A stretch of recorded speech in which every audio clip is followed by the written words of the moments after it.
Good executives make decisions based on facts and data. The quality pulse output provides basically a high-level scorecard that is then drilled down into, and it allows an executive or a leader to look at a high-level summary of the issues and then to understand where the issues are. Are they in the official messages? Are they in the behaviors or the unwritten messages? Are they in systems and processes? And then how do those interact and interlink? It allows the executive to take a lot of what can sometimes be soft or subjective information and turn it into something that's actually actionable that an organization can look at, think about what some of the real issues and or root causes of the issues are, and then set some objectives and develop some action plans that will help them improve their culture.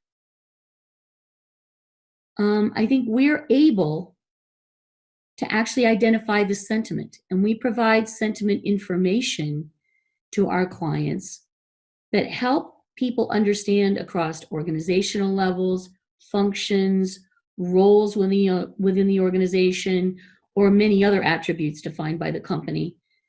How well leadership is sending messages, walking the talk, and how well the systems and the processes and the tools are enabling the quality culture in the organization. I think we present a more actionable picture. I think we present data that provides information, and then we provide summarized contextual information that helps people digest sometimes not so pleasant numbers, and really begin to give them examples so that they can think through in a robust way how to go about addressing some of the feedback that they've gotten. It also allows them to see the things that they're doing well and to think about how they maximize those and use those in addressing some of the areas where they like to see some improvement.